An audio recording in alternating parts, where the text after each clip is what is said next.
Hey everybody, welcome to my booth. I'm Jay, and I wanted to talk a bit about a technique that I use when narrating audiobooks that I feel really helps me in my performance of them. It helps me to clarify when different characters are speaking, to whom they're speaking, and how they relate to each other interpersonally, how they feel about each other, how they are interacting in any given moment, the stakes of any given scenario, and beyond that, how they relate to the world on a larger scale. And all of those things both, I think, help in performing an audiobook, but I also really believe that it helps the listener to have a more immersive and enriched experience. To help me to talk a bit about more about this technique and sort of demonstrate it, I'm going to use passages from this book that I finished up narrating earlier this year, Forever X2. Just to give you a bit of context about the book and to let you know about it if it's something you want to check out. If you're a fan of The Matrix, if you're a fan of cyberpunk, if you're a fan of Ready Player One, any sort of sci-fi, dystopian, semi-dystopian, this book was, as a sci-fi fan myself, this book was awesome. But the reason why I'm going to use this book in particular to talk about this technique that I use is because I used it all the time in this book. And the reason why, to use another, pop culture media icon, the movie Alien is a great example of how this technique comes into play. And what it is in Alien, there's a cast of characters. There's about 7 different folks on this spaceship. And as the movie goes on, the way they speak to each other, both across space and interpersonally, we get an idea of how they feel about each other, each of their relationships. We get a sense of their history together, what they've been through together, how long they've known each other, who's friends, who, might have a bit of tension, who's there to just do the job and get home. All that stuff becomes very clear simply in how they interact with each other, which is really, really helpful in audiobooks where you don't have visual clues to go off of necessarily. I don't know why I said you don't have visual clues to go off of. Beyond that, the way the characters behave to each other as the story progresses, from the beginning of the movie Alien, where everything's just business as usual, then as, things start happening, the situation becomes more and more dire, people get stressed out, things change. We get a sense of how they deal with certain situations, the stakes of the situation, whether it's, humdrum, business as usual, or if it's life and death. That can be very, very useful for you as a narrator to give the listener clues as to what's going on, both in the story as a whole and for each individual character. And then beyond that, we also get a sense of how each of these characters relate to the world around them. In the movie Alien specifically, we get an idea of how they live in this space together, how they live in this ship, whether they're in the small, tight living quarters, the bridge, when they're going off on, exploratory missions here or there, when they're in the ducts. Each of those environments impacts each of the characters differently, and they start behaving and speaking differently. You can use that stuff in your audiobooks and the way you perform things to clue the listener in and build that world a little bit more, completely and immersively. All of that you can sort of copy, paste, and pull and use in audiobooks. To get more specific, we as human beings, we will project differently depending on a number of factors. The first being our physical proximity to the person we're speaking to. For example, if I'm this close to someone, they're right here, I might talk to them like this, and it'll be a little bit more subdued, intimate, because I don't need to project very far to communicate to them. If, on the other hand, they're on the other side of the room, perhaps imagine a long dining table and they're at the far end, maybe 20 feet away. Excuse me, would you mind passing the salt down, please? Thank you very much. I'll have to project a bit further, and the way I project gives a sense of the space that I'm inhabiting. That person is now 20 feet away from me, whereas if they're right here, would you mind passing the salt, please? I project differently, and you get a different sense of what space I might be inhabiting. Then if someone's in the other room, hey, would you mind bringing in the salt when you come, please? I project differently for that. And each of those informs me as to where we are and my relationship to the space. Now, to add another layer to that, if they're this far from me, but we're in, a library, would you mind passing the salt, please? It'll be very quiet, very subdued. But if we're in a loud, busy cafe, would you mind passing the salt? It's a subtle difference, but it is a difference. And it would extend to each of the other scenarios that I said. And then to add an additional layer, we can think about how my character feels, or the character that is currently speaking feels about the person to whom they are speaking. If I like this person who's this close to me, would you mind passing the salt, please? Versus if I don't like them, would you mind passing the salt, please? If they're across the table, would you mind passing the salt, please? If I don't like them, would you mind passing the salt, please? Each of those things are choices that can give information, and it's all informed by the space that these characters are inhabiting, how they feel about the person to whom they are speaking, and then how they feel about the space that they're inhabiting as well. And you can sort of pick and choose, but the more of that you can imagine yourself in can be helpful. So let's dive into this sample with all of that sort of in mind, and I'll break things down a little bit further. The last thing that I will say before diving in is the shift from when a character speaks to when you go back into the dialogue. That's yet another circumstance where I'm shifting the way that I will be projecting. So if I'm talking from one character to another in the story, that's different from my narrator, whether it's a first person or a third person narration.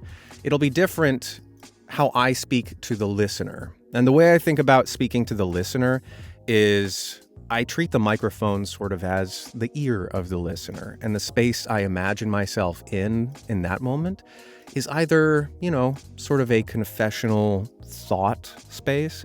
If you're to think to yourself, it enters into, sort of this sort of tone. Whereas if I'm talking to someone about a scenario, it has a slightly different tone. We'll get into that more, but I just wanted to talk a bit about that before diving in, because that's yet another layer. I awoke slowly, then all at once, jolting upright in a sweaty panic, wanting to take in everything, but blinded by a flashbulb white glare. The surrounding space seeming to ignite in red circles and floaters as I maneuvered onto what I thought was my side, involuntarily averting my gaze. Though, in doing so, I careened off whatever I'd been lying on and slammed onto a cold tile floor, pain corkscrewing up my right shoulder and into the furthest reaches of my consciousness, making me bite down so hard, blood dribbled from my lip. Jesus, Rive, really? The words ping-ponged, sounding foreign, echoing under the vaulted ceiling. The dialect was slanted, though it took a second to realize I was the one slanting it. No matter what the gods gift you, you always manage to shit it down your leg, continued the voice, definitely a woman's, middle-aged, aggravated. I could set a clock by it. Is that what I'm doing, dear? Thanks for the insight. I'll cancel all my appointments with Dr. Bomer because you've clearly got it covered. All right, just a quick pause to talk a bit about this. So things that we've been able to establish using this technique, I have obviously read this before, and so I have somewhat of an idea what's happening. This first section, I awoke slowly. My character is in my head, waking up, trying to figure out what's going on. And if you're ever, doing that voiceover thinking in your own head, you sort of are piecing together things and can live in this space where you're talking to yourself / the listener is able to just hear you talking to yourself. And then when this first character speaks, Jesus, Rav, really?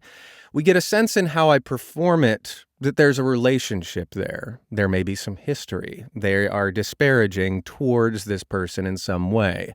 And we know it's because they fell off a table, presumably because they've had some sort of bender of some sort. That's what we're leading towards, at least. And then here in the second line of dialogue, no matter what the gods gift you, you always manage to shit it down your leg. I could set a clock by it. And in that, I sort of made the choice that you can make the choice to do this or not. The first half here, no matter what the gods gift you, you always manage to shit it down your leg. She's sort of needling him. She's using that as somewhat of a weapon. And then I chose to sort of pull back and have I could set a clock by it sort of to oneself, but like loud enough for all parties involved to hear. And then because I know where we're inhabiting, these characters are currently in a kitchen, and there's like a living room adjacent to it. By having that sort of architecture in my head, my character's on the floor in the kitchen. I've placed her sort of at the entryway to the living room, maybe 5-8 feet away.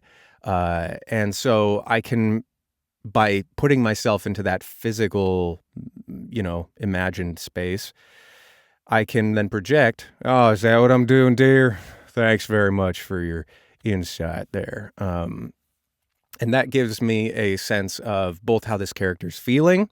They're hungover, kind of. They're falling on the floor. They've got pain going through their body. They're being derided as they're coming into consciousness by someone who clearly they have slighted in some way. And all of that can become clear by the way I perform this stuff. It's helpful when the writing is good. Let me skip ahead a bit more. It's always a 5-alarm fire with you. Everyone rush to the fainting couch. They're gonna kill us, shouted the woman. You don't need a dowsing rod to know it's just a matter of time until your stooges squeal like 10-year-olds.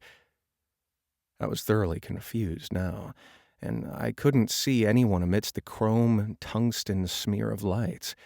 But I heard a couple of staggered, "We won't say nothing, ma'am. Scout's honor."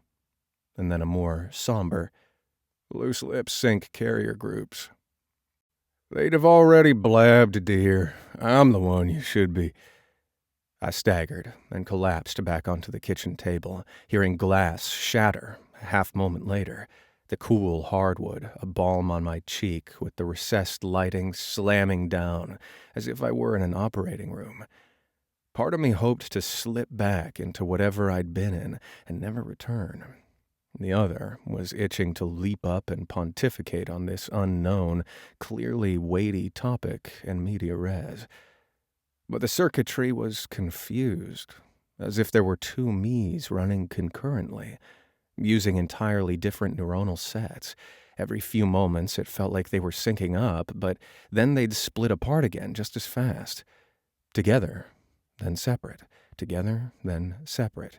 So taking yet another pause there, we've got two more characters who've introduced to the space, and the way I perform them is sort of subdued to give a sense that these characters are, they're grunts. They're the goons of this outfit, I guess. They're following my character's lead, who is as ostensibly the leader. So these guys have a deference to the boss's wife, as it were, in this moment. They don't want to tick her off, but they also don't want to, go behind the boss's back. And so the way I can read those lines, I'm not juggling all this in my mind at once, but knowing that stuff, I just sort of put the hat on of this character, place myself as them in the kitchen and say, "We won't say nothing, ma'am. Scout's honor." And that's how I kind of like slip into it. And then slipping from, as I was saying at the beginning of this, slipping from, "They'd have blabbed, dear. I'm the one you should be." And then I go into thought space. And because this is a first-person narration, I sort of just drift back into my own mind, piecing everything together. And it's more so just like, I don't really know what's happening. And as I talk through something, trying to figure something out, this is the tone I adopt. Whereas if you were in a third person narration, where you are a third-party narrator, and if that third-person narration is following closely behind a specific character, you have opportunities there to adopt that character's thoughts, opinions, outlooks on things. So if that was like, he staggered and collapsed back on the table, hearing glass shatter half a moment later.